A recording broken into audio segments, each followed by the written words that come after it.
Next, we have Hanak, who will actually be bringing art to this conversation, which is super exciting. Thank you for joining us, Mia. Well, first of all, I'd like to thank AREI, their board and advisory committee, and CHIP for inviting me to participate in our day, and specifically to talk about art as the climate connector and communicator. My name's Mia Hanak, and I'm the executive director of Millennium ART. I am based in Missoula, Montana. And before I was heading to Colorado, my 11-year-old son, who is part of Generation Alpha, asked me, "So what exactly do you do, Mom? How do I explain it to my friends?" Because you are always working and never take a break. So I said, well, the easy answer is I'm an environmental artist. I am a climate activist. The fancy answer is I'm an executive director. And the most important part of what I do is I work every day to try to make this world a better place for you and your brother and your friends and the next generation and the generations after that. The work never ends, and it's more urgent than ever before. And I've been doing this for over 20 years. My environmental art journey actually started in 2001 when I was 22 years old, and I decided to go to East Africa by myself. I was also a cultural anthropologist, and this is a journey where I went to study cultures and ended up being inspired to be an environmentalist. When I was in Madagascar, I saw how the forests were just gutted and not being replanted, and it was turning into barren desert. And I came back to the US and said, how do we help people visualize this? And realizing that art is one of the tools to bring it back to the United States, I realized only 26% of Americans had passports, and only half of that actually used them to go see the world. So it's mission critical for people to immerse themselves and see the destruction and devastation firsthand, and then be educated on what are the solutions to remedy this. So I'm really here today to talk about how can art help combat climate change by accelerating climate action. What can artists communicate that we haven't learned yet from the media and news, from documentaries, from scientific data and reports, and so forth? I'm here to share some insights on practical solutions artists can offer to tackle climate change through powerful, aesthetically designed information that makes science and data more accessible and actionable. So the presentation I'm going to share with you today is about Act Now XR. It's a combination experience of virtual reality, mixed reality, physical, data art installations, all designed to support the United Nations Act Now campaign. The Act Now campaign started out as supporting individual action on climate change and sustainability, and this year it expanded to support the other SDGs. For us, we're specifically focusing on SDG 7 for affordable, clean energy, for climate action, life on land, and life below water.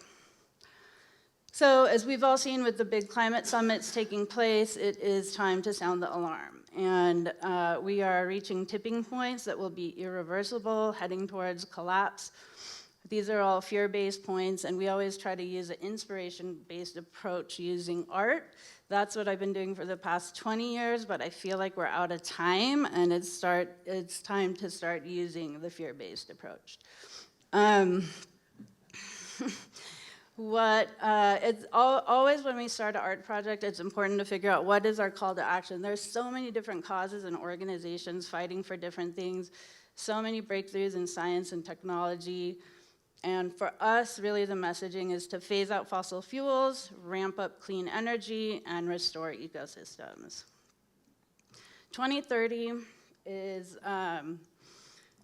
basically our target. I know a lot of people talk about 2045 and 2050, but honestly, 2030 is kind of the D-Day for the work I feel I'm engaged with, and whether that's the Paris Agreement, SDGs, and protecting at least 30% of the land and oceans by 2030.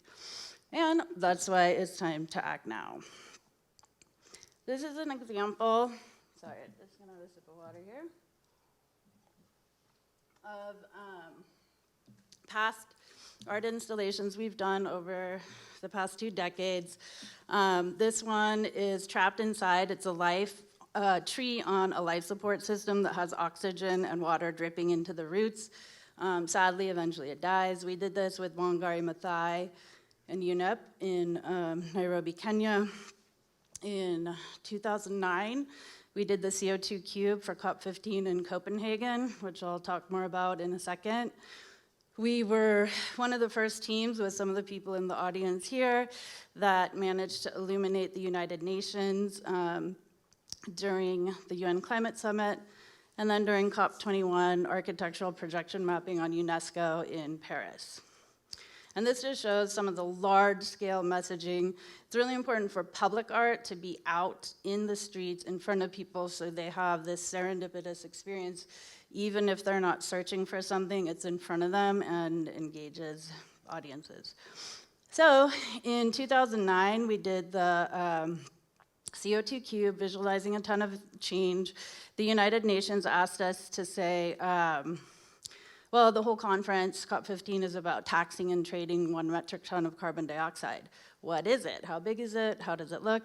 So I interviewed all these heads of, chiefs of sustainability for Fortune 50 companies. No one could answer the question. It's ultimately 3 stories high, 27 by 27. So we built this cube, floated it on the lake in Copenhagen, and projected a climate change story onto it. And it proved that, as they say, a picture is worth 1,000 words. On all the fronts of the newspapers around the world, it wasn't, men in business suits shaking hands for the opening. It was the art piece.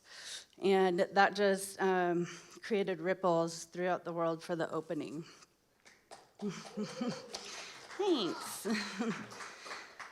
And so, fast forward, another decade later, we are currently in the process of building this new art installation, Lakalelu, and we were blessed to have it named by the Washoe tribe, who live on the border of California and Nevada by Lake Tahoe. Lakalelu means coming together for a common purpose. Our common purpose is to protect our planet. There is no planet B. I'm not moving to Mars. This is our home, and we need to respect it and regenerate it. So this particular installation is 40 feet long, 16 feet high, and 14 feet wide. It has an interactive tunnel that you can immerse through it.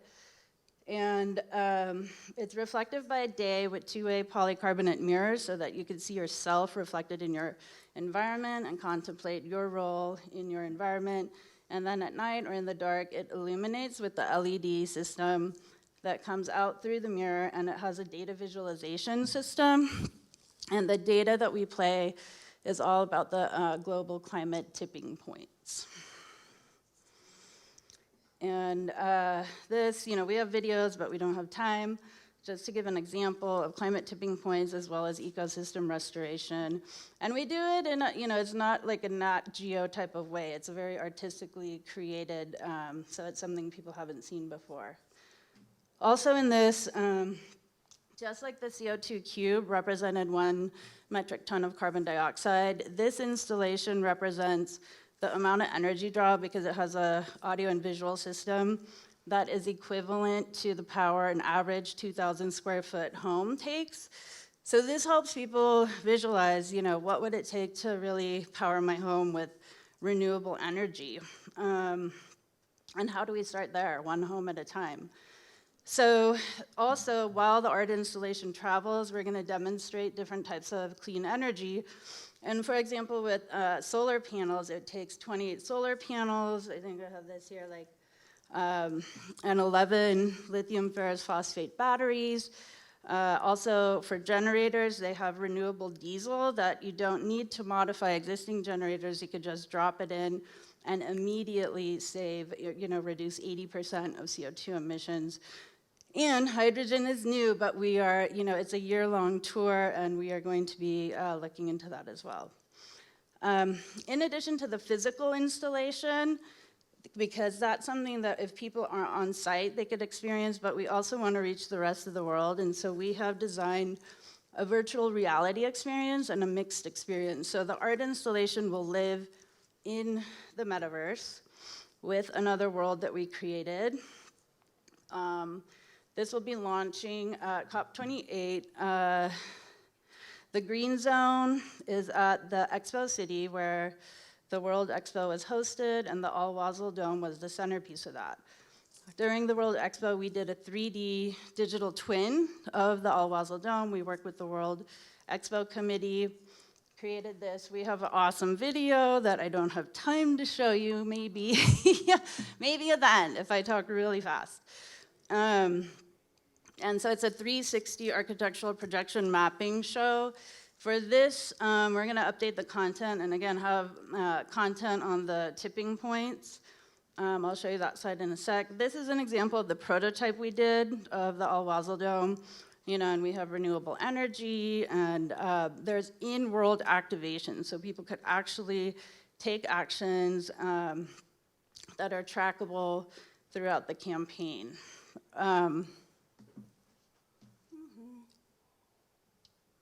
So what we're doing with this experience is inviting people to come through the portal in Dubai and then fast forward to 2030. And it's kind of, if you remember those choose your own experience sci-fi books, which were my favorite, you get to choose. If we act today, act now, this is what the future will look like. If we don't, this is what it will look like. And so we're gonna take people to these tipping points, to the coral reefs, to the Greenland ice sheet, to the boreal forest, to the Amazon rainforest, Arctic and Antarctic, et cetera. So people could witness and be immersed, because I feel like, art evokes emotion, emotion evokes change, but if you're literally not being impacted directly by it, it's hard to connect. I mean, we've seen the fires in Maui, the floods everywhere around the world right now, and people feel bad, but they're still not acting. So unless you're immersed and you see how it makes you feel, we're hoping that this will make a difference.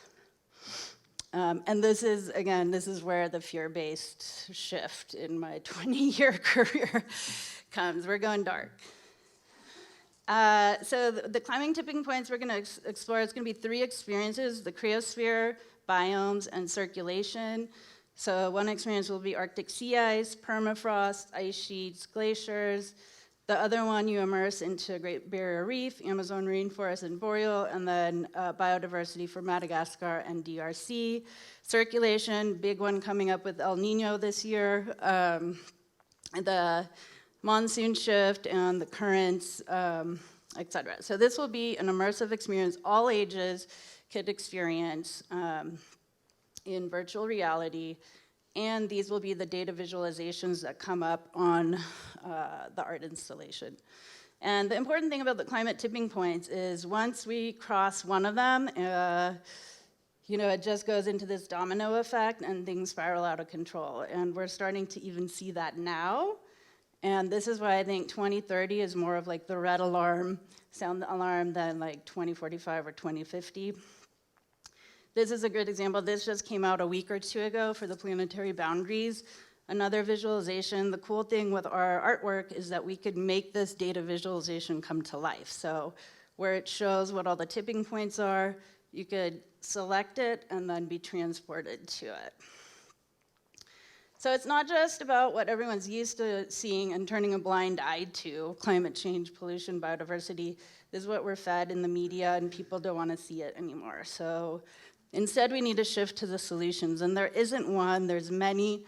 Phase out fossil fuels, decarbonize energy supplies, transform energy demand, recapitalize nature, carbon dioxide removal and sequestration, put methane back in the bottle, and finance net zero growth in developing countries. So really believe it's a combined effort, and they all need to be accelerated now. Act now. Also, solutions exist, and what we need to do is really collaborate with existing campaigns and resources that are there. I know there's so many organizations fighting their own fight, but if we collaborate and support each other, we can make a bigger impact. Again, I mentioned these are the 4 SDGs we're focusing on. And then also, you know, ecosystem restoration. Like, this is mission critical, and it's really important to have Indigenous people and local communities be the implementers of this, and to have finance and education and training and safety and protection to help them do that. And ecological civilization, this is what we're looking at, the Indigenous peoples, local communities, and most importantly also civil society and youth. Okay, I am out of time. But, you know, also, most importantly, it's not just about creating art and creating awareness. That was last decade. We did a lot of art to create awareness. Now it's trackable action. And so the UN Act Now campaign has an app, and we have a program through the app. So far, they've tracked 15 million actions. Their goal is to reach 1 billion actions by 2023. And with our campaign, we feel like we can make a huge push towards that, because our campaign launches at COP28 and runs all the way through the next climate summit at the UN. So with the resources that exist, ultimately the goal, what do we all want? You know, clean air, potable water, nutritious food, and safe shelter for all. This is just a slide, it might be cut off there. So this is the tour. In COP28, we are launching the virtual world, where you could go and immerse yourself into all of the climate tipping points. And then starting in January through September, we're going to LA, Phoenix, Dallas, Boulder, back here for our day part 2, and then New York for Climate Week and the UN Summit of the Future. Yeah, so that's it, and thank you.